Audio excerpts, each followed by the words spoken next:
compañero. Querido. Está, hola. Compañerazo. ¿Cómo andan? Compañerazo. Bueno, hola. Señor Ferroviaria, buen día. Ah, ¿cómo andás, che?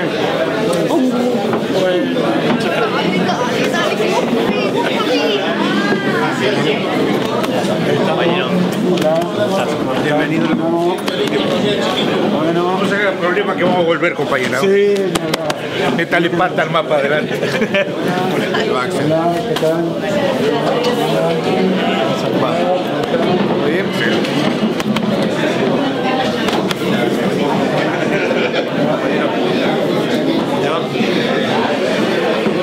Hola. Compañero. Le volví a pasar mejor, Axel.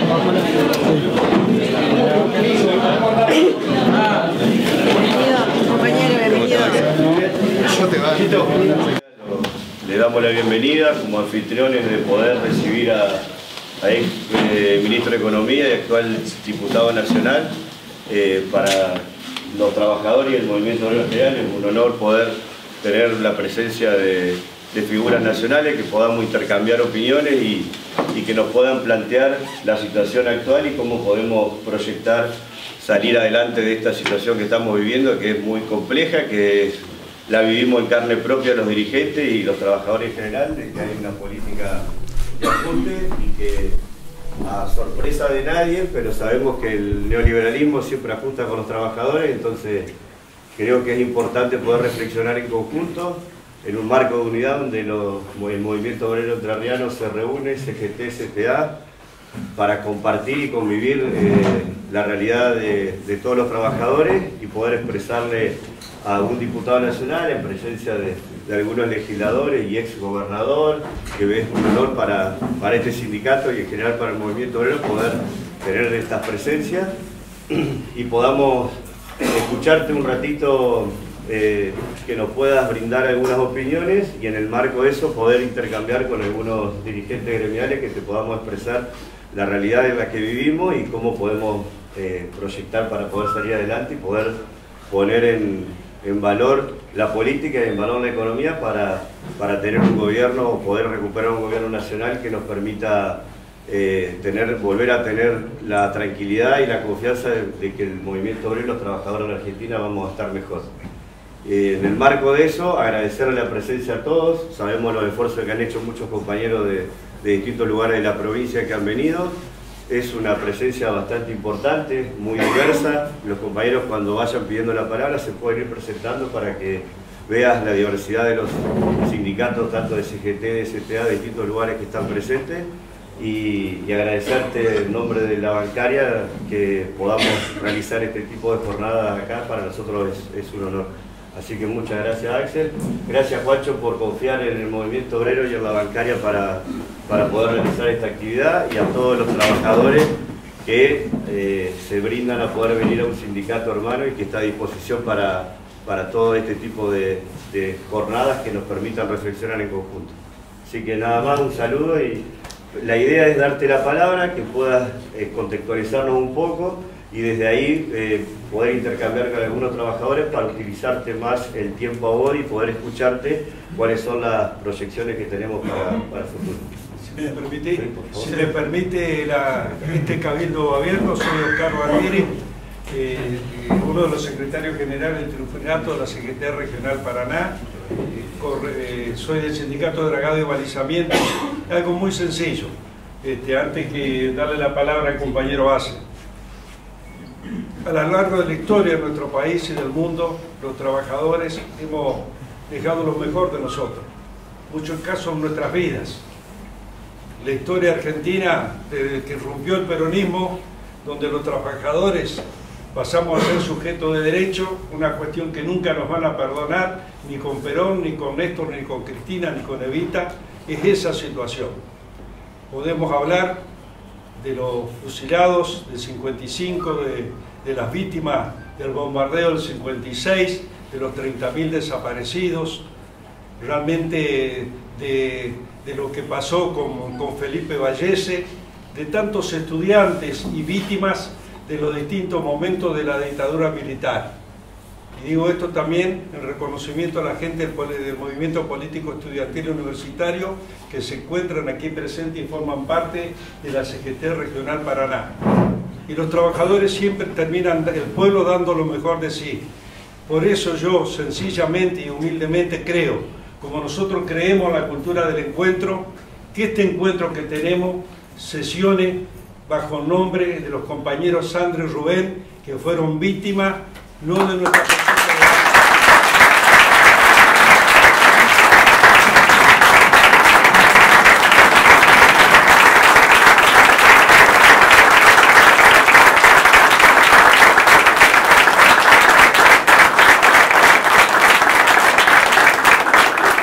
Dicho esto, adelante, compañeros.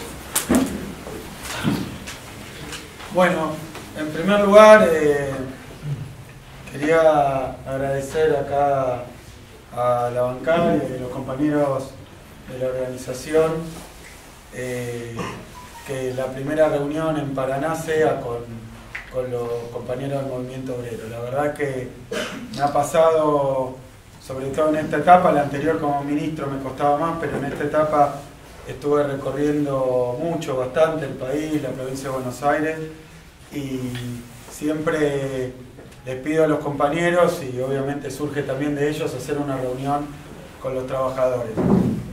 Siempre hemos apuntado a que las reuniones tengan mucha amplitud, que sean abiertas, que incluyan a todos los sectores, pero cuando me comentaban acá Julio, Blanca, el Pato, Juancho, lo que se había conseguido en términos de convocatoria, la verdad que me puse tremendamente contento porque muchos nos pedían autocrítica cuando terminó nuestro gobierno, pero mucho más que la autocrítica nos pedían una autocrítica encaminada a la unidad, ¿no? Porque la autocrítica no era la autocrítica de un solo sector, el que había tenido la responsabilidad de gobernar. Cuando uno tiene responsabilidades tan grandes, es casi inevitable que no meta la pata, que meta la pata, es casi inevitable que no pueda satisfacer todas las demandas, aún de los más cercanos. Eso es normal, por eso hacer la autocrítica es propio de nuestro movimiento y propio de nuestra forma de ver la vida, de militar, de compromiso, ¿no? Uno sería la verdad que un boludo y un obtuso si no estuviera todo el tiempo viendo qué hacer para cambiar, para aportar. Pero a veces parecía que la autocrítica tenía que provenir de un solo sector. Y creo que hoy, la foto de ayer también nos muestra que la autocrítica tiene que provenir de todos los sectores, porque autocrítica empieza con yo, ¿no? Y es muy fácil decir una autocrítica y que la autocrítica es la culpa del otro, de Cristina, de Axel, de no sé qué, que no hicieron. Me parece que todos los sectores teníamos que hacer un proceso de reflexión y yo lo llamaría de maduración, ¿no? Y que a veces esos procesos son bastante complicados y dolorosos. A veces uno no se replantea lo que hizo o cómo debería ser si no le toca pasarla mal. Y hoy creo que un factor importante de ese camino de reflexión y construcción tiene que ver con el sufrimiento que estamos teniendo, que estamos pasando, ¿no? Que nos permite muchas veces separar lo principal de lo secundario, las cosas importantes de los detalles y las boludeces, ¿no? Yo el otro día me junté con un importante dirigente sindical que me decía, no, mi problema era que a mí no me atendía el teléfono, no sé, o la presidenta, o vos, o el ministro, y ¿qué te puedo decir? Me parece que eso es un motivo demasiado pequeño para la magnitud del desastre que está viviendo nuestro país, ¿no? Que no me atendían a mí en el teléfono, y entonces cuánto sufrimiento vamos a tener que pasar, porque capaz en un error nuestro o del otro no conseguimos comunicarnos, pero creo que estamos hoy ante una embestida gigantesca de lo que sería el neoliberalismo, de lo que serían los sectores dominantes de este país, los poderes económicos, una embestida gigantesca, y algunos se ve estar frotando las manos y riendo mucho de que nosotros capaz no conseguimos ponernos de acuerdo por un detalle de tal cosa, porque vos tal día no me saludaste o no hiciste tal otra o yo quería tal gesto. Me parece que lo que está hoy en juego es algo que Voy a hablar un poco del programa económico porque quiero dejarlos hablar ustedes. Está muy bien lo que plantea el compañero. Yo vengo a decir algunas cosas, suelo decirla por la tele, suelo decirla, creo que como estamos entre compañeros puedo ser un poco más descarnado y un poco más claro en algunos conceptos, pero no mucho más. Lo que también vinimos a hacer es a escucharnos entre nosotros, por eso después esa segunda parte donde les voy a dar la palabra para que me puedan contar la situación acá de los gremios de ustedes, del estado del avance que hay, de ponernos de acuerdo entre los diferentes gremios. Bueno, eso me importa muchísimo. Pero me parece que la unidad, la famosa unidad, es el objetivo de esas autocríticas. Las autocríticas no son un proceso de autoflagelación, ¿no? De decir hice tal cosa mal, o lo que quiere capaz Clarín o TN, que nosotros digamos que hicimos todo mal, que no hay nada que hayamos hecho bien. Por eso todo el tiempo nos piden la autocrítica y que yo, según mi entender, lo que nosotros estamos haciendo no es una autocrítica exclusivamente, sino un balance. Y en ese balance de los 12 años de gobierno que tuvimos, la verdad que la parte negativa está, pero es muy chiquita, comparada con las 500 millones de cosas que se hicieron bien. Y no porque uno no pueda ser humilde y no pueda ser abierto a escuchar las equivocaciones, sino simplemente porque nosotros sabemos muy bien de dónde venía, ¿no? La Argentina, cuando se hace cargo Néstor Kirchner. Y a mí me tocó vivir ese momento después de años de militar contra gobiernos neoliberales, donde parecía que era imposible hacer nada bueno en la Argentina, ¿no? Un poco como nos quieren vender, ¿no? Que este es el único camino. Bueno, en los 90, y después de la dictadura militar, de estas cosas que contaba porque venían del 55 y de todas esas embestidas del liberalismo en la Argentina, parecía que la Argentina iba por un camino, por un tobogán para abajo, de privatización, de entrega, de falta de soberanía, que no tenía fin. Cualquiera que haya militado en aquella época, si le decía, bueno, pero yo creo que podemos tener otro país, te decían, no, te quedaste en el 45, eso no existe más, nunca más. Ahora se cayó el muro de Berlín, vino el pensamiento único, y va todo para ese lado, y hay que vender todo lo que es del Estado, hay que ponerse de acuerdo, tener relaciones carnales con Estados Unidos, y parecía que ese era el único camino posible para cualquier país periférico, pequeño, como el nuestro. Y sin embargo se pudieron hacer 500 millones de cosas. Yo creo que hemos hecho mucha autocrítica, quedará por hacer, pero yo vengo también acá porque no vamos a ir a ningún lado, si no revalorizamos lo que hicimos también. Es un momento, y no vamos a ir a ningún lado, no porque uno tenga que pasarse la vida y capaz nostálgicamente aplaudiendo y acordándose lo que se hizo en esta ciudad de Paraná. Cuento con algunos intendentes de esta ciudad que desde el peronismo y el campo popular hicieron cosas importantísimas y que también parecían imposibles porque se habían dejado de hacer por años, ¿no? Entonces, yo digo que hay que revalorizar lo que hicimos, porque uno de los objetivos de nuestros enemigos, es plantearle a la sociedad que acá nos robamos todo, no hicimos nada, no hubo obra, no hubo industria, no hubo crecimiento, no hubo derechos, no hubo dignidad, ¿no? Miren, el otro día hablando con un compañero de la UOM, ¿no? Allá en Buenos Aires, que me mostraba los números. En 2003 los afiliados a la UOM eran 50.000. En 2015 250.000.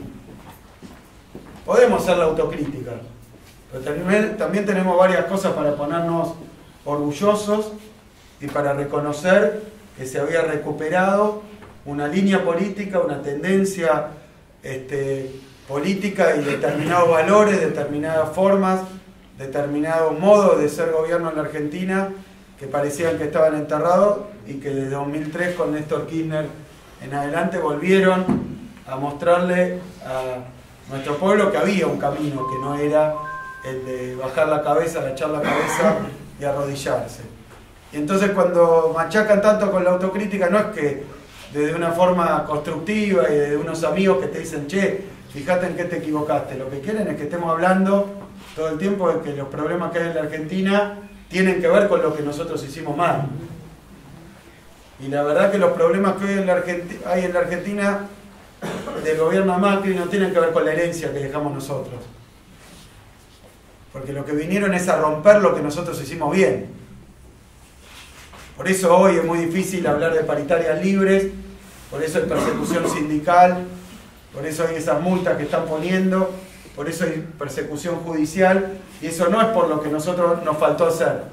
Fíjense que camino lógico, difícil de transitar, ¿no? Porque cuando a mí me preguntan cuál es la autocrítica es que no industrializamos lo suficiente. Y tengo mucha autocrítica y soy muy duro con nuestro propio gobierno, que no alcanzó. Tendríamos que haber construido más industria y más sólida. A mí lo que me preocupa justamente es que vino un gobierno neoliberal y empezó a destruirla desde sus cimientos y que no era lo suficientemente sólida en algunos sectores para aguantar estas embestidas.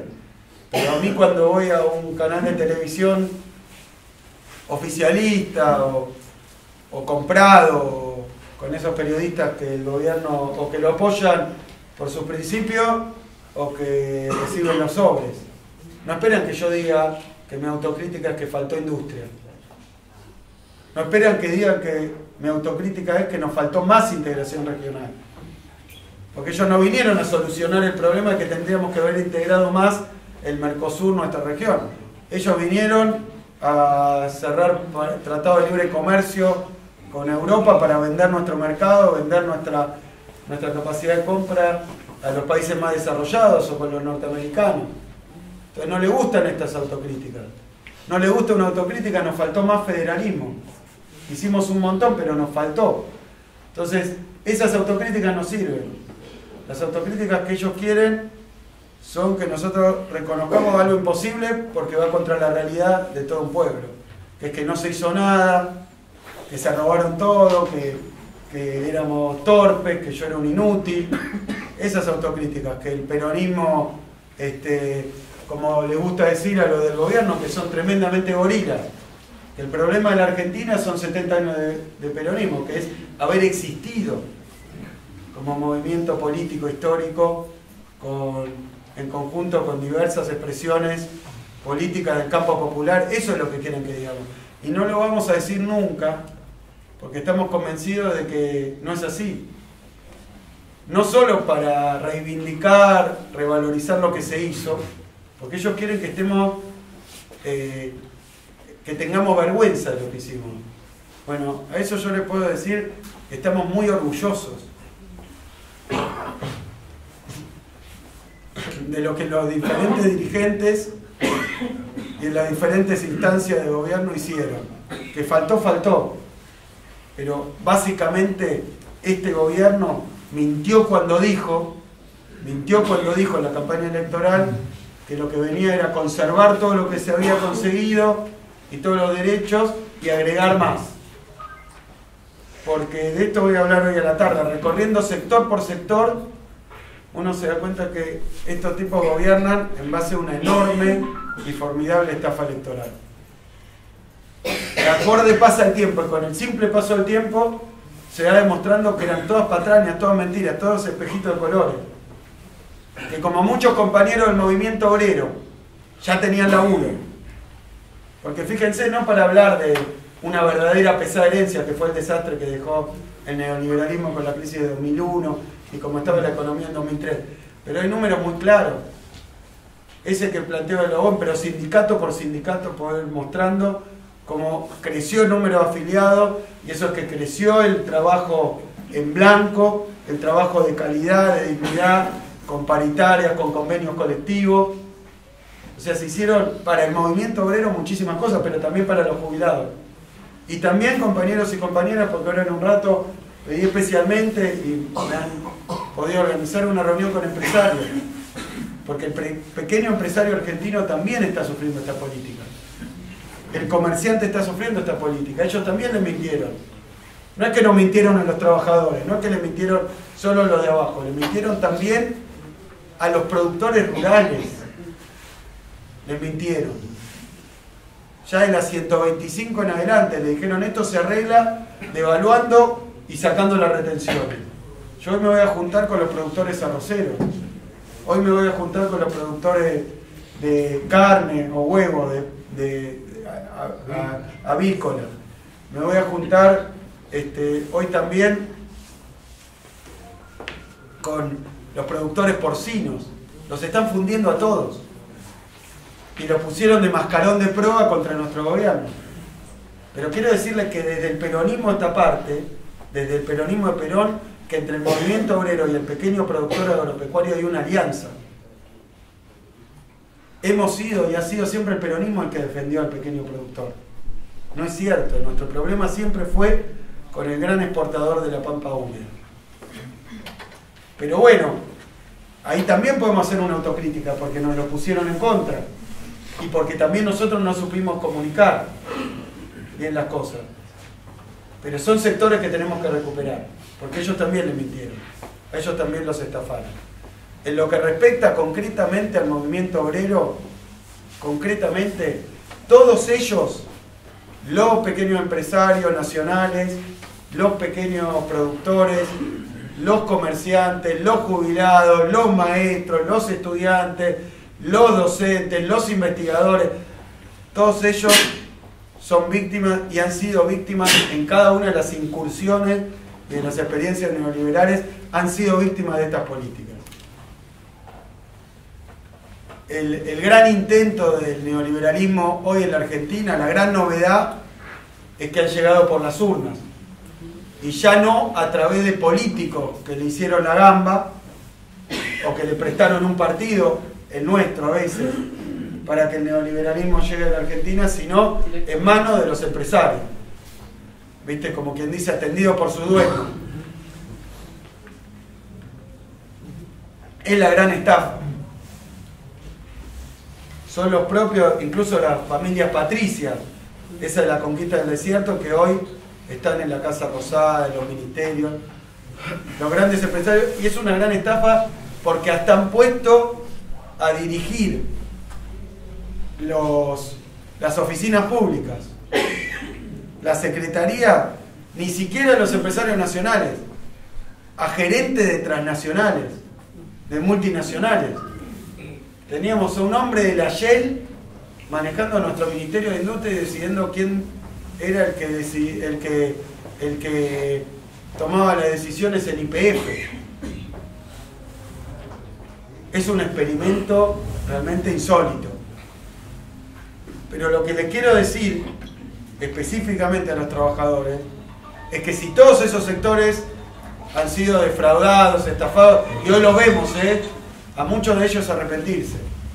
Votaron al PRO, pusieron la boleta, y hoy abajo de la puerta les llega la boleta del PRO, ¿no? La boleta de la luz.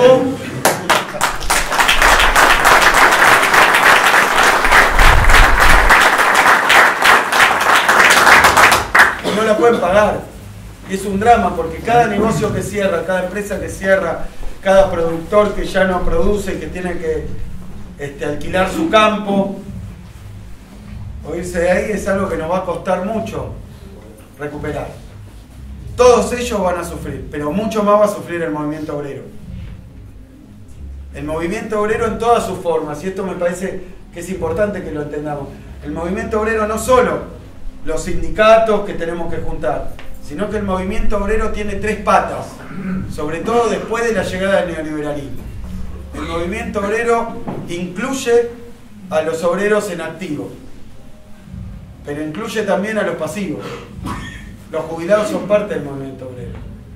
Incluye también a los desocupados. Tanto pasivos porque ya hicieron su contribución, hicieron su aporte y ahora cobran una jubilación, como que no trabajan porque no consiguen trabajo. Muy importante entender que son trabajadores desocupados.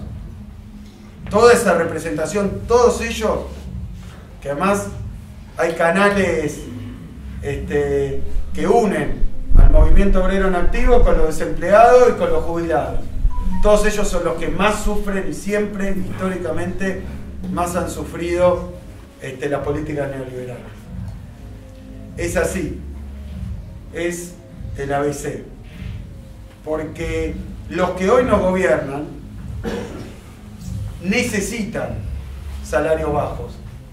Y para tener salarios bajos necesitan desocupados.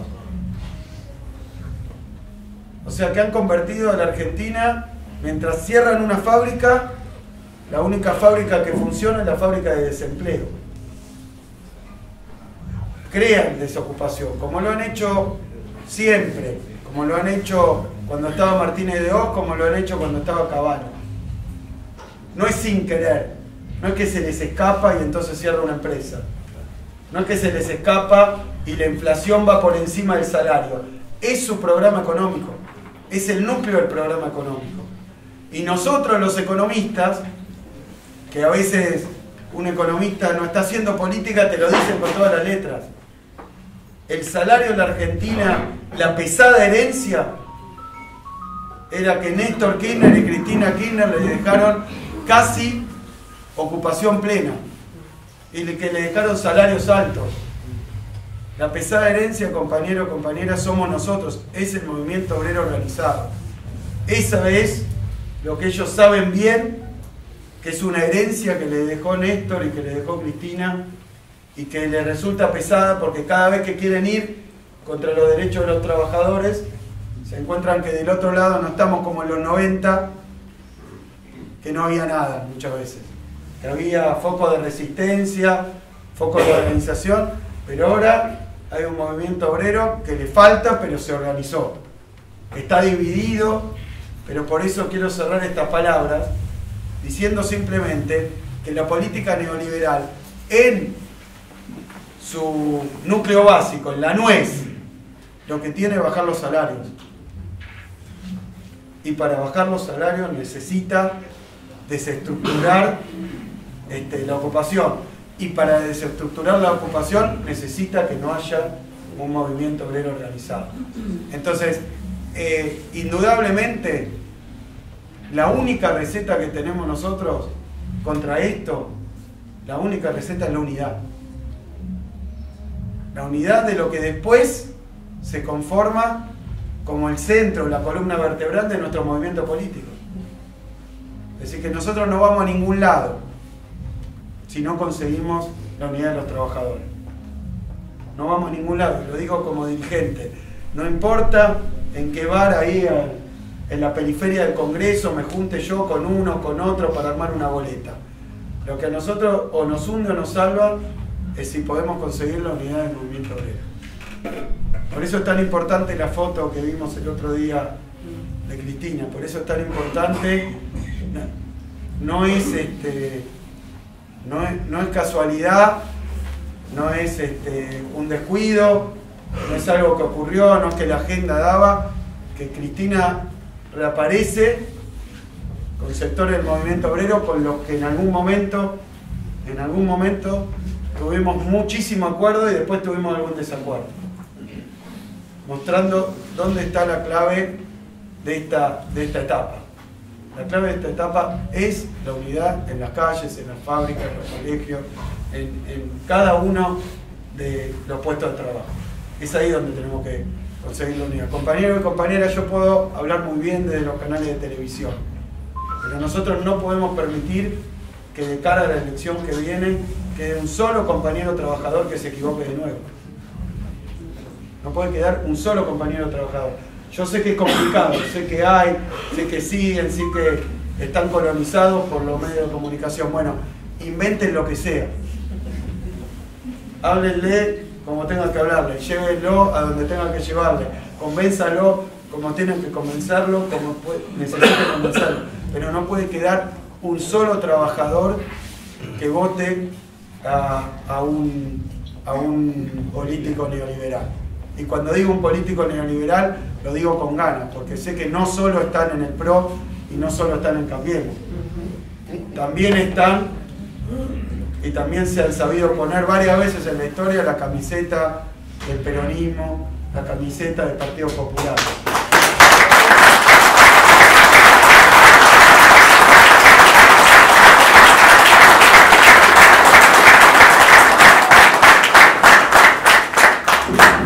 No es la primera vez que nos pasa, no nos puede volver a pasar en el 2019. Cuando a mí me preguntan si hay 2019, ¿vieron esa frase? Yo siempre contesto lo mismo. Mi preocupación no es el 2019, es el 2018.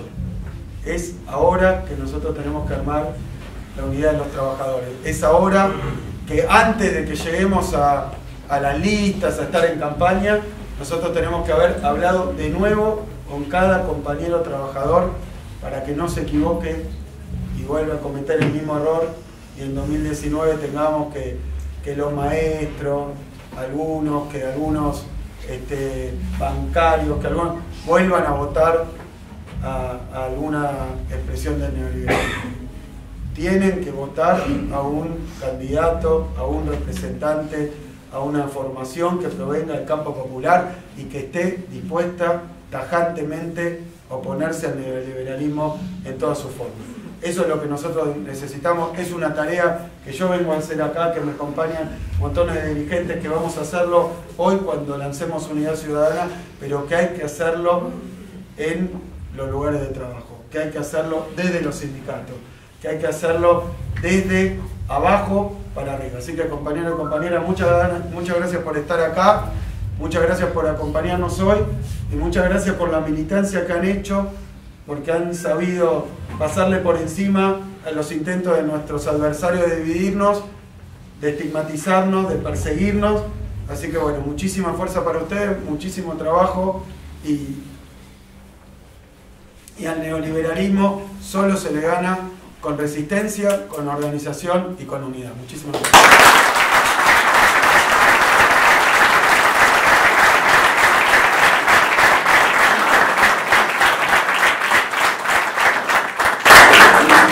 Bueno, compañera, bueno, Axel, yo soy Luis Gallego, secretario general de la CTA Entre Ríos. Nosotros en estas provincias, digamos, y uno que soy del interior de la provincia de Entre Ríos, de Gualeguay, nuestra relación con la CGT, la CTA siempre fue buena, un poco nos conocemos. Los pueblos chicos nos conocemos todos.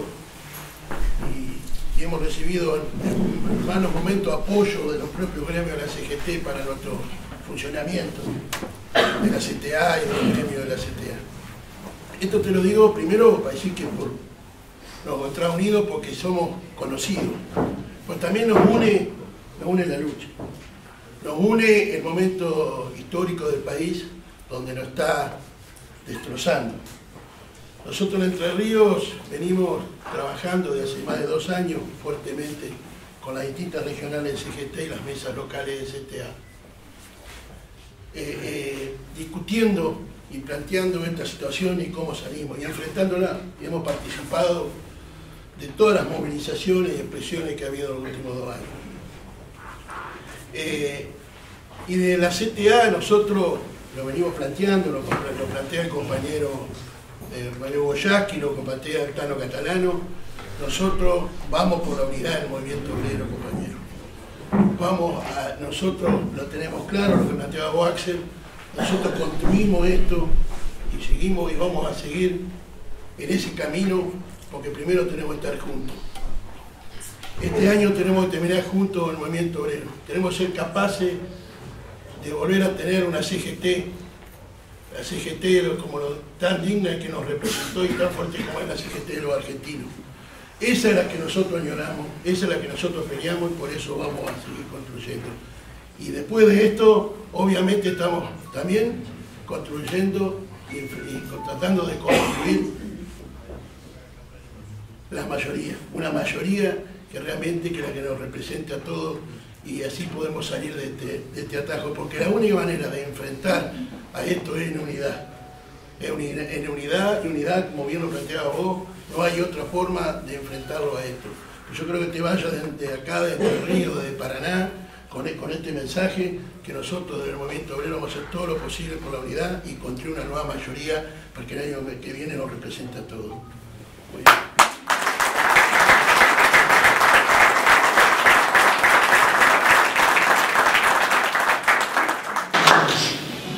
Buen día, compañeros. Mi nombre es Antonio Borro, soy de ATE, hace 40 años que trabajo en Senasa, así que me estoy jubilando. Muchas de las cosas que usted ha dicho, uno las ha sufrido en carne propia, o sea que me tocó ver la primera reforma del Estado de Carlos Saúl Menem, 580.000 despedidos del Estado Nacional, y la segunda reforma del Estado. Permiso, me voy a sentar porque estoy medio viejo, medio me canso.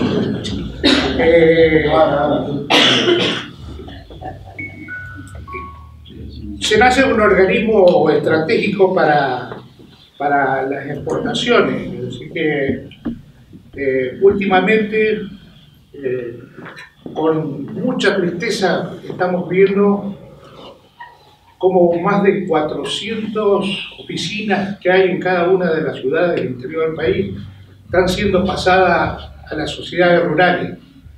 Y desde ahí ese ámbito se le está mandando los telegramas de despido a los compañeros de trabajo. Tal es así que algo que tiene la oligarquía, y usted lo ha explicado muy bien, es una cuestión estratégica.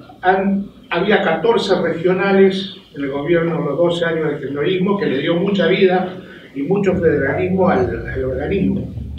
Hoy la han reducido a 7 regiones y estratégicamente han conformado la región centro. Esto es Córdoba, Entre Ríos y Santa Fe.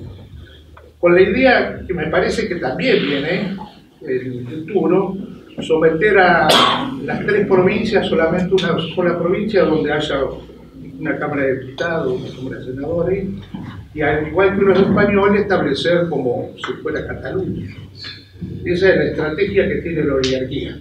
Y le quiero contar una pequeña experiencia a los logros de los 12 años que usted nombraba, que por ahí eso nos tiene que servir como reaseguro y alegría de lo que fue la conquista del movimiento obrero.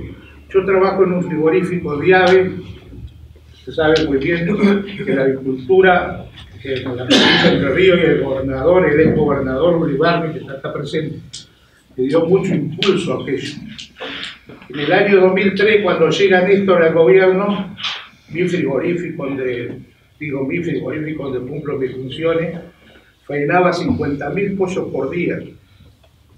Y enfrente al frigorífico había 2 bicicleteros en donde los 250 o 300 operarios que tenía el establecimiento iban y dejaban su bicicleta ahí. Se salía de la crisis, digamos, cuando comienza esto. Ulibarri lo debe saber muy bien porque conoce la provincia. En el año 2015, cuando se va Cristina y usted, ministro, el frigorífico faenaba 220.000 pollos por día y los 2 bicicleteros que estaban frente al frigorífico habían desaparecido porque los operarios iban en moto y en auto 0 kilómetros, por la paritaria libre y gratuita que tenía ese frigorífico. Hoy los bicicleteros volvieron y ayer en el embarque que me tocó hacer como Senasa, normalmente se despachaban 30 camiones por día, salieron 12 y de los 12, 8 fueron a cámara de congelamiento porque no tienen venta. El presidente de CEPA termina de denunciar la semana pasada que la comercialización de grano, estos señores que se la dan tan honesto, en la provincia de Entre Ríos es 50% menos. Compañero, le conflicto a desde diciembre de 2015 hace 2 meses atrás, en el último, 5 millones menos de pollos se faenan por mes en Entre Ríos. 5 millones de pollos menos por mes se faenan de lo que se faenaba en diciembre hasta hoy. Seguramente lo que yo le cuento y lo que cuenta el gobernador se va a encontrar dentro de un rato con los empresarios y le va a plantear esto. Lo que le quiero significar es que los 12 años no fueron en vano, que fueron una conquista. Y otra cosa que les quiero recordar, que por ahí nos olvidamos nosotros y como trabajadores. Argentina por tercera vez en 70 años, por tercera vez rompe su desarrollo industrial. No pocas cosas. Lo que hizo Perón, lo que hizo el segundo gobierno peronista y lo que hicieron ustedes, pasando de 87 parques industriales a casi 400 parques industriales, no lo hizo nadie. Por eso el agradecimiento eterno del movimiento obrero entrerriano por estar acá presente y contarle que vamos a hacer todo lo posible para volver. Gracias, compadre.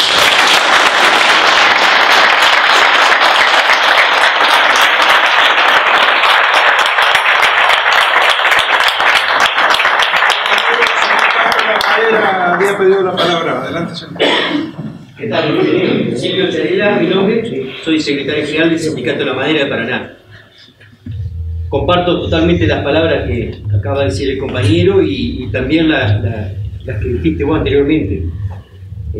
Al movimiento obrero hay que sumarle algo más, vos dijiste 3 patas, y hay que sumarle también a los estudiantes, que son el futuro de nuestro país, son los que prontamente también van a estar incluidos en el movimiento obrero, y tenemos que darle un país para poder contenerlos a ellos. Se nos van los viejos, pero vienen los jóvenes. Entonces, esa es una de las observaciones que me habían quedado picando. Y vos hablabas de lo mal, de la herencia que le habíamos dejado con nuestro gobierno, a este gobierno de CEOs. Mirá vos qué pesada herencia habrá sido que a nosotros, después de 12 años de gobierno, repuntamos, como vos bien decías, prácticamente al doble de nuestros afiliados. Y no es una zona maderera, la costa del Paraná, a la cual represento, no es una zona maderera, pero se repuntó la actividad, se duplicó. Las empresas que estaban prácticamente todas fundidas, juntaron plata, pagaron todas las deudas al Estado, pagaron las deudas con proveedores, pagaron las deudas con los empleados, crecieron y duplicaron en la cantidad de maquinarias, les quedó plata para vivir bien, cómodamente, y en 2 años y medio que lleva este gobierno, recién ahora se le están vaciando los bolsillos a las empresas. Fíjate qué mal que gobernamos. O sea, claro, le dejamos un colchón y todavía somos los culpables de que hayamos vivido durante todo este tiempo. Como decía el compañero, a nosotros también nos pasa lo mismo. Teníamos nuestras empresas, los bicicleteros, y un día entra uno de los empresarios acá, que fabrica aberturas, y dice: che, me parece que les estoy pagando mucho, porque no había más bicicletas. Es una realidad. Y eso, como dice el compañero, se ve en las ciudades o en los pueblos. Cuando vos hablas de la autocrítica, yo digo que nosotros también, los sindicatos, tenemos que hacer la autocrítica. Porque ¿cuál fue nuestro problema? Ustedes gobernaron tan bien que a nosotros no nos permitieron hacer política, porque únicamente hablábamos de gremialismo. Y es la verdad. Entonces yo hago la autocrítica porque cuando en el 2015, cuando era la segunda vuelta, y nos juntamos con más de 100 compañeros a compartir un asado, yo les tuve que hablar de economía y les tuve que hablar de política. Y no me quiero dejar el concepto de que todos los ministros de Economía que hemos tenido siempre nos hablaron fríamente de las cosas.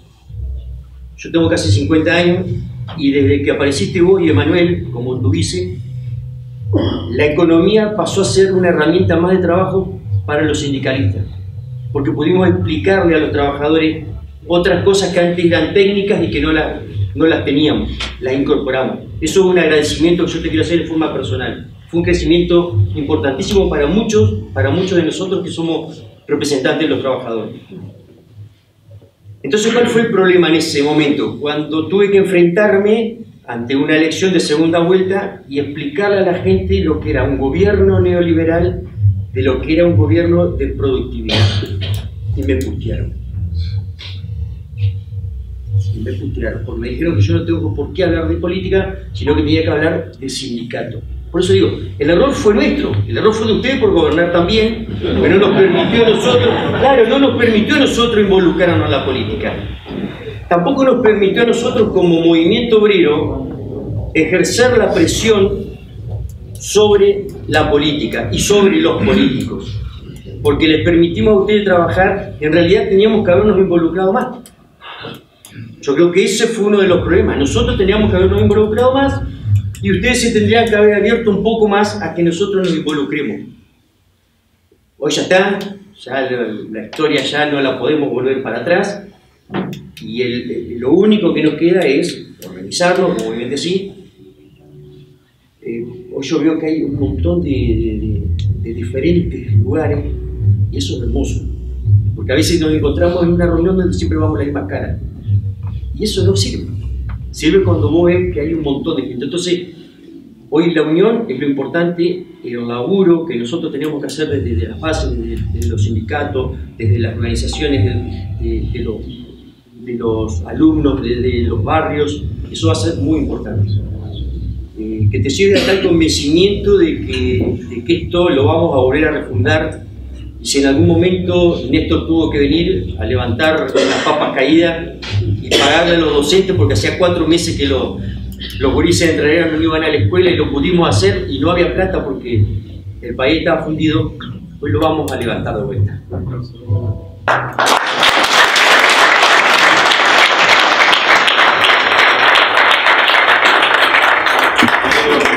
Un minutito.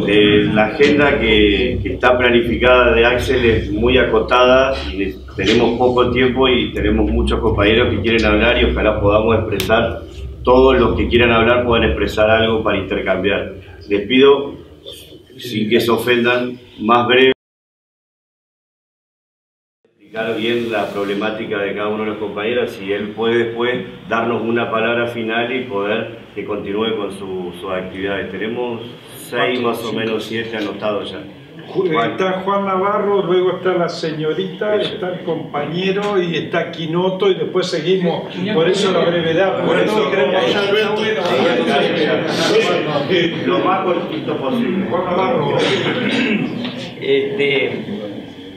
Yo soy secretario general de acá de la bancaria de Paraná y un gremio que en este momento a nivel nacional tiene una posición creo que clara y confrontativa con el gobierno nacional, más allá que tal vez tengamos una base que haya sido la más consustanciada con el voto del PRO y tal vez uno de los gremios que más paro le hicimos a Cristina por el impuesto a la ganancia. Pero también en junio del 2015, en el Congreso de la Bancaria, con la presencia de Daniel Scioli, planteamos de que preferíamos discutir impuesto a la ganancia con este gobierno y no con el gobierno anterior y no despido con este gobierno. Y tuvimos dentro de esas negociaciones con el gobierno anterior una que seguramente la debes recordar, que es la que nos permitió tal vez como único gremio que tengamos participación en la ganancia de la empresa a través del cálculo del ROE. Y un impacto que para el sector empresario hasta el día de hoy quieren cambiar el concepto y que no lo han logrado. O sea, pretendían de seguir pagando ese importe pero cambiar el concepto. Y nosotros dijimos que de mantenerlo porque yo creo que es un objetivo que ojalá todos los gremios lo puedan lograr. Pero la pregunta concreta que te quiero hacer, Axel, es si no se pudo, no se dieron condiciones, cuál era el objetivo del gobierno o no, con respecto de la posibilidad de una reforma de la ley de entidades financieras. Porque que estos gobiernos neoliberales no se preocupen por una reforma de la ley de entidades financieras que está desde la época de Martínez de Hoz, no me sorprende. Pero creo que tendría que haber sido un objetivo que se pudiera haber logrado y seguramente tiene que haber habido muchas razones, pero eso hubiera dado una función al sistema financiero que es el motor que tendría que tener para la producción, para el crecimiento. Y realmente hoy se ha convertido en una timba en donde los bancos están ganando fortunas sin arriesgar nada, sin volcar nada en el costo, sino a través de la bicicleta financiera, ¿no? Sí. Voy a dar una respuesta lo más llana posible porque hay varios factores de oportunidad, técnicos, etcétera, y también que tienen que ver algo de lo que fueron los condicionamientos de nuestra experiencia, la última, no digo de la próxima, esperemos tener menos condicionamientos, pero si vos me decís cuál tiene que ser la función de la banca, yo creo que nosotros fuimos muy claros y nos llevó bastantes peleas fuera de lo del impuesto a la ganancia, que es cierto, lo de la participación en la ganancia de bancarios, que sí, esa paritaria me tocó a mí convencer a los empresarios cariñosamente de que no les quedaba otra alternativa que firmar ese convenio. Es un convenio muy importante. Yo me alegro de que ustedes lo tengan en claro y que esté tan valorado, porque la Constitución Nacional dice que el trabajador tiene derecho a participar de la ganancia de las empresas, pero ningún sindicato lo tenía, y ahí hay una paritaria complicada porque la banca pública tampoco quería hacerlo, pero bueno, conseguimos que por primera vez en una paritaria hubiera una cláusula de participación de la ganancia para los compañeros de la bancaria. Una experiencia que bueno, que creo que hay que seguir desarrollando en tiempos mejores, ¿no? Pero que marca un camino con el que estamos tremendamente satisfechos y convencidos, porque creemos que es conceptual, más allá de cuánto sea, creemos que es conceptual, ¿no? Que el trabajador tiene derecho a participar de la ganancia, lo que implica también abrir los libros de las compañías, ¿no? Bueno, y todo lo que sigue. Pero me parece que nosotros no cambiamos la ley de entidades financieras, pero cambiamos algo más importante, que es la Carta Orgánica del Banco Central. Yo tengo la certeza de que los bancos son algo así como comisionistas del Banco Central, la banca privada. Porque la banca privada maneja dinero, pero por cuenta y orden de un tercero, que es el Banco Central. Cuando siempre se hablaba del cambio de la ley de entidades financieras para conseguir poder orientar el crédito bancario y regular las tasas de interés. Y podíamos ir a una reforma de la ley de entidades financieras, que es un espanto, pero se decidió andar por otro camino, que fue el cambio de la Carta Orgánica. Y creo que le ha dolido más a los bancos y al sector financiero ese cambio de la Carta Orgánica, porque fue lo que posibilitó la hora 12, fue lo que posibilitó los créditos del Bicentenario, fue lo que posibilitó la segmentación del mercado de crédito.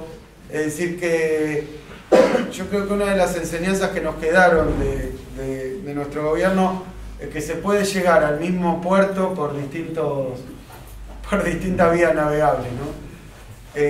La ley de entidades financieras se ha discutido mucho, yo creo que hay que seguir discutiéndola, pero me parece a mí que fue más determinante el cambio de la Carta Orgánica, porque nos dio a nosotros desde el Banco Central posibilidades de por ejemplo, la línea esta de créditos para productivos.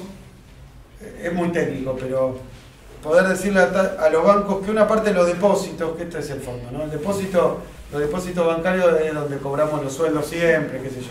Y eso el banco dice, a mí me depositaron los trabajadores los depósitos en su cuenta sueldo, y entonces esa es plata mía y hago lo que quiero. Por ejemplo, compro el IVA. Y nosotros le dijimos, no señor, no hace lo que quiere. Una parte de eso que entra como depósitos bancarios tienen que dedicarse a líneas productivas, a determinada tasa de interés, que de última es lo que se discute en la ley de entidades financieras, que se puede avanzar más en la discusión, pero que el objetivo se logró, también es cierto que se logró. Y la ley de entidades financieras es como una especie de vaca sagrada, ¿no? Por decirle así, que si le tocamos, entonces sos Venezuela, sos Chávez, sos no sé qué. Entonces es una discusión que siempre fue un poco trabada con los bancos. Y como quien dice, del laberinto se sale por arriba. Entonces cambiamos la Carta Orgánica y hoy tienen esa espina clavada, porque le da a un gobierno, obvio que un gobierno neoliberal, cambiar la Carta Orgánica o cambiar la ley de entidades te hace más o menos lo mismo.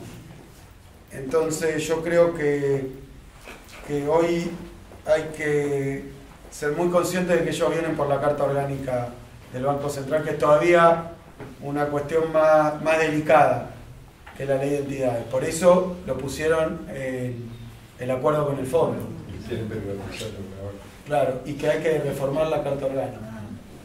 Que hay que reformar. Entonces me parece muy importante que los bancarios, yo también quiero agradecer y felicitar a la bancaria porque eran los primeros días del gobierno de Macri y ya habían puesto unas carpas ahí, una campe en Plaza de Mayo. En el Banco Central. En el Banco Central. Entonces, y eso ya marcó la línea que no le vamos a dejar ni tocar los convenios, ni tocar las paritarias, ni reformar la Carta Orgánica del Banco Central. Pero eso va a ser en base de nuevo a la unidad de la lucha de los bancarios, con la lucha de los portuarios, de los estatales, de los... Bueno, hay que tener en claro que eso que parece una cosa incomprensible es lo que les permite a ustedes después tener crédito para consumo, después tener crédito para una pyme, después tener, claro, para el procrear, pero además sobre todo que las tasas de interés no estén donde las quieren poner. Así que bueno. Nadia. Bueno. Docentes, ellos son del sindicato universitario. Somos del sindicato universitario, particularmente yo soy del sindicato de ASGU. Estamos, como saben, prontos a iniciar un conflicto. El día lunes 6 las clases no inician en todo el país. Bueno, nos venimos dando un plan de lucha en unidad, esto que estamos hablando desde que comenzó el día, de que Axel lo planteaba, no solamente entre los gremios, nosotros pertenecemos a dos gremios, CONADO y CONADO Histórica, que nos hemos podido poner de acuerdo en una medida tan importante como el nuevo inicio de clases, sino también en organizar desde las bases con los diferentes sectores, los diferentes claustros, los estudiantes, los trabajadores, no docentes, que no me gusta llamarles no docentes, pero así se denominan, bueno, para poder poner en la calle y en la visibilidad también pública, ¿no?, en la sociedad, que hoy la universidad pública y gratuita está corriendo un riesgo, que los recortes presupuestarios están poniendo el foco de que posiblemente universidades tengan que cerrar sus puertas. Así lo ha planteado también el rector de la Universidad Nacional de Entre Ríos, que en septiembre el presupuesto ya estaría ejecutado, digamos, ¿no? Ya llevamos el 75% del presupuesto en este momento, y a eso también se confluye no solamente los salarios nuestros, ¿no?, que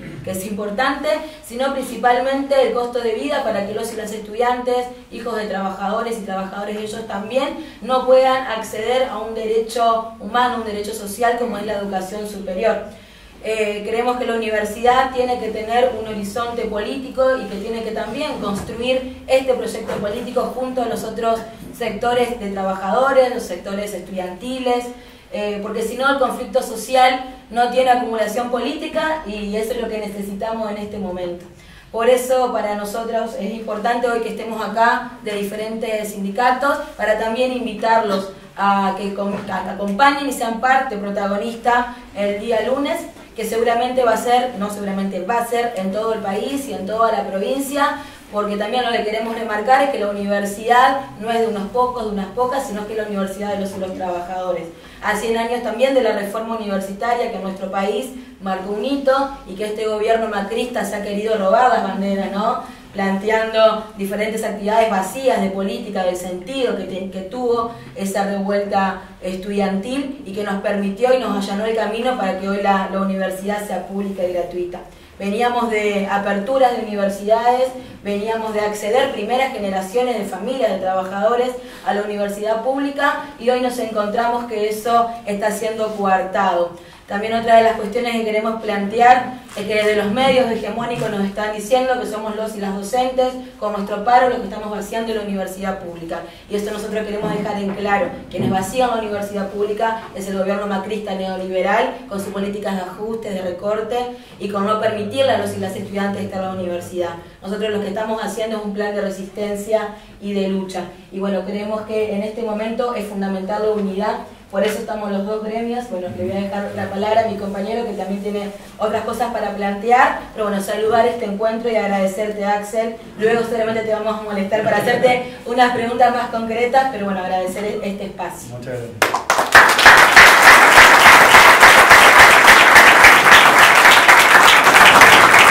Bueno, como decía la compañera, bueno, buenos días compañeros, buenos días Axel. como decía la compañera, en este momento la arremetida es por la universidad pública. Por la universidad pública como hoy la conocemos, que es fruto de la lucha de la reforma del 18, pero también es fruto de las reformas que incorporó el peronismo en el año 49, en donde hizo pública la universidad. También es fruto de toda la multiplicación de universidades que se dio en el conurbano y en todo el país, en donde hoy hace posible de que tengamos el 4% de la población ingresando a la universidad. Estamos hablando de 1,5 millones, por arriba de 1,5 millones que ingresa a la universidad pública con 150.000 docentes. Ese modelo de universidad es por el que vienen por el modelo de universidad inclusiva. O sea, eso es lo que nosotros estamos resistiendo desde los gremios universitarios y también en conjunto con los docentes, con los estudiantes, ¿no es cierto?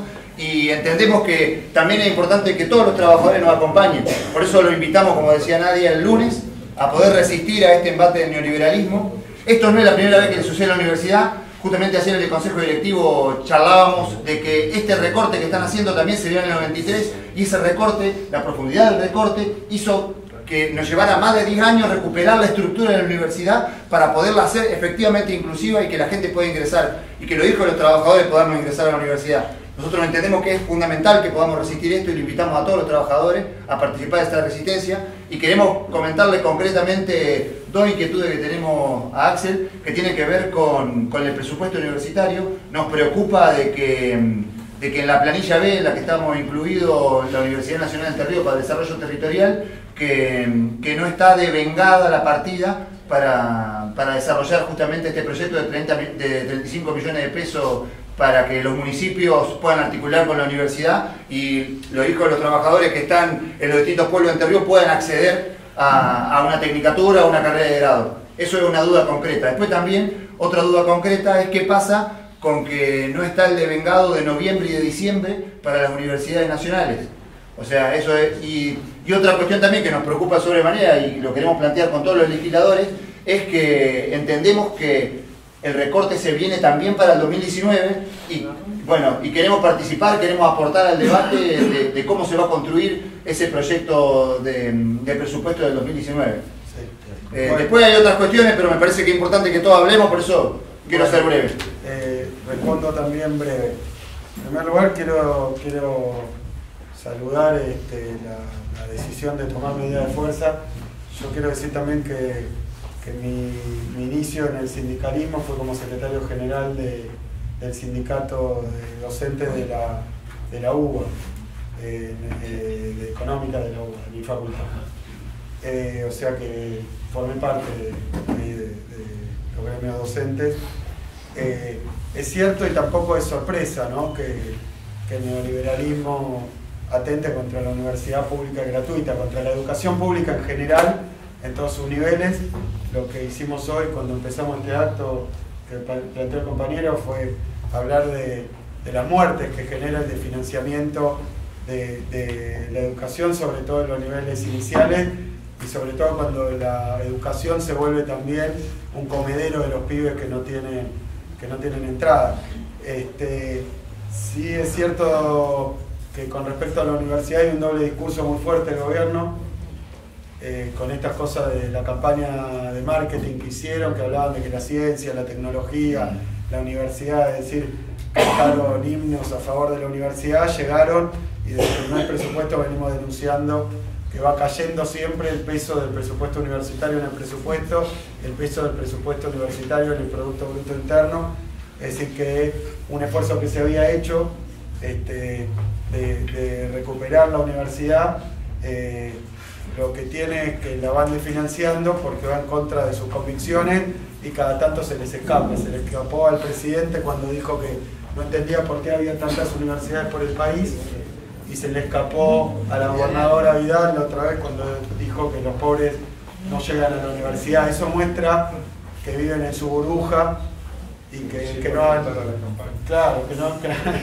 que no han visto lo que ocurrió en el país durante los últimos años, cómo avanzó la llegada de la universidad a los sectores populares, o sea que por los dos lados, y donde uno pregunta y te dan las estadísticas, tenés que en esas universidades del conurbano que quieren cerrar a toda costa, hay 80 o 90% a veces de primera generación de estudiantes universitarios y a veces 70 de pibes cuyos padres no fueron no a la universidad, sino al secundario. O sea que hemos hecho una inclusión, eso por un lado, y por otro lado, que poner satélites en órbita es resultado de toda esta inversión que no gasto en ciencia y tecnología, porque uno puede poner plata en la universidad para pagar solo sueldo docente, pero además tiene que poner un plus, y este es un tema que a mí me resulta muy importante, porque a veces parece que esto estuviera descolgado de la situación también de los trabajadores no universitarios, porque el propio docente universitario, ni siquiera él se reconoce a veces como obrero, como laburante, y es un trabajo que como asalariado, es un trabajo que hay que hacer, y desde los sindicatos docentes se ha avanzado también mucho. En el terreno presupuestario, ustedes hablaban de eso también, uno recuerda a López Murphy, ¿no?, cuando planteó el recorte de la universidad, y también el doble discurso, porque hoy el radicalismo que está a cargo y gobierna muchas de nuestras universidades es parte de un gobierno ajustador. En los 90 no lo era, pero era socio del neoliberalismo en el ajuste también. Así que esto es bastante conocido. Yo creo que es muy importante el trabajo de los gremios docentes y también estudiantiles y también no docentes de cara a la sociedad, poder explicar la problemática. Porque el neoliberalismo siempre ha tratado de entrarle a la universidad, como lo ha hecho también con los trabajadores del Estado, decir que son inútiles, que ahí van solo los ricos. No es gratuito y no es casualidad que hayan dicho que van solo los ricos, porque es para aislar también la lucha de los universitarios del resto de la lucha de los trabajadores. Y bueno, sí que es muy importante la convocatoria que están haciendo los compañeros el lunes a solidarizarse de otros sectores con la lucha de los docentes universitarios, que es también la lucha de los estudiantes y que es también de los no docentes y de los investigadores, que también tratan de dejar el CONICET o el SENASA, el INTA, el INTI, que son parte también del complejo científico y tecnológico, aunque estén en otra dependencia del Estado. A nivel presupuestario, no cabe duda que van a tratar de subejecutar las partidas, que es una de las que vos planteabas. Yo sé porque el lunes tenemos en nuestro bloque ahí en el Congreso una reunión con todos los decanos y rectores que son de nuestro espacio político, y más que eso, pues ya se les está quebrando un poco el bloque de oficialismo, oposición y pseudo-oficialismo, que hablé un poquito con la camiseta, pseudo-oficialismo, porque el presupuesto no alcanza para cerrar el año, el presupuesto que ya está aprobado, y entonces van a tener que recurrir a esa planilla, que era una adicional, la B, para cerrar el año. Estos son todos triquiñuelas que tiene el Poder Ejecutivo. Nosotros desde el Congreso, Julio, Juancho, aprobamos un presupuesto, pero después no aparece en el devengado, y después si aparece en el devengado no aparece en la ejecución, y después si aparece en la ejecución en el devengado no aparece algo que se llama planilla B, que es algo entre nosotros, ¿no?, pero que es un adicional que se reparte entre las universidades, que con mucha pelea junto con nuestro bloque conseguimos que ese adicional fuera para todas las universidades. Nos trajeron una planilla B que era solo para los amigos del gobierno, las universidades propias, conseguimos que fuera para todas las universidades del país, en mayor o menor medida. Una cosa, a nosotros nos acusaban de eso, cuando yo era ministro que discutía la planilla B, me decían, ustedes ponen un poquito más en las propias, pero ahora solo en las propias, solo en las de ellos. O sea que desde el Congreso nos vamos a reunir con los rectores para ya denunciar que no alcanza la plata. No alcanza la plata por culpa de ellos, porque ahora no alcanza ni para pagar salario y la luz y el gas, ni hablar para comprar los reactivos, digamos, los compuestos, ni hablar para la fotocopia, ni hablar para el equipamiento, ni hablar, bueno, lo que teníamos del gas en una escuela que terminó en tragedia. Así que, claro, no hay nada, no hay nada. Entonces, nosotros vamos a estar ahí desde el Congreso, pero desde ya el bloque de Unidad Ciudadana, Frente para la Victoria del Congreso, ha dado su apoyo. Vamos a presentar proyectos apoyando esta lucha y haciendo la denuncia. El otro día Marcos Peña vino y le hicimos la pregunta, a lo que respondió Sarasa, vamos a ver, pero bueno, va a tener que hacerse cargo porque si no vamos a estar todo el movimiento obrero acá en Entre Ríos, y acá en Paraná, pero también en todo el país, y obviamente la política diciendo que esto no es un problema solo de los docentes universitarios. Nosotros Sarasa lo negó. Gracias. Sí, lo negó. Lo negó. Sí, Nosotros Sarasa lo negó. Preguntó ya. Buenos días. El compañero del sindicato Unión Ferroviaria. Buenos días, mi nombre es Hugo Pesarini, soy el secretario general de la Unión Ferroviaria Seccional Entre Ríos. Como vos dijiste, Axel, no solo hay que hacer, tenemos autocrítica, pero tenemos que reivindicar todo lo bueno que se hizo en el antiguo gobierno. Por ejemplo, acá en Entre Ríos se habían colocado los trenes de pasajeros desde Concesión del Uruguay a Paraná, desde Paraná a Oro Verde y desde Paraná a Colonia Avellaneda. Parece que este gobierno no entendió que el tren es un servicio social. En el año 2016 retiran el coche que iba a Paraná, de Paraná a Concesión del Uruguay, y el de Paraná a Oro Verde. El único que está corriendo hoy es el tren que va a Colonia Avellaneda. También tenemos que reivindicar que gracias al gobierno anterior, en la línea Urquiza, sacamos a los brasileros que estaban haciendo un total desastre, y volvimos con los ferrocarriles del Estado. Pero lamentablemente desde marzo del 2016 venimos a las trompadas, porque tenemos que decirlo así, porque este gobierno no entiende y dice que los trabajadores no tienen que estar, que no sirven. Es lo que vos estabas diciendo recién, que los trabajadores del Estado son una carga. Cuando en el gobierno de Cristina cuadruplicamos la cantidad de trabajadores, ahora nuevamente volvimos a estar, tenemos la mitad de trabajadores, no por despido, porque nos ponemos firmes en los despidos, no pudieron despedirnos a nadie, pero sí ellos implementaron un plan de retiro voluntario. Tanto el retiro voluntario como los trabajadores que van acogiéndose a la jubilación no son repuestos. Es decir, que todos los trabajadores nuestros están el mismo trabajo que lo hacían 3 trabajadores, lo está haciendo 1. Lo están sangrando.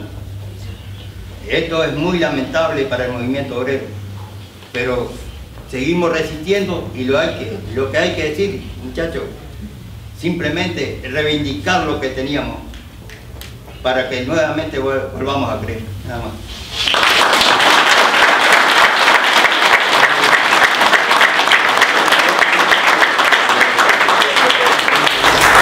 Bueno, compañeros, sí, ahora tenemos que marchar para ver a los productores, empresarios.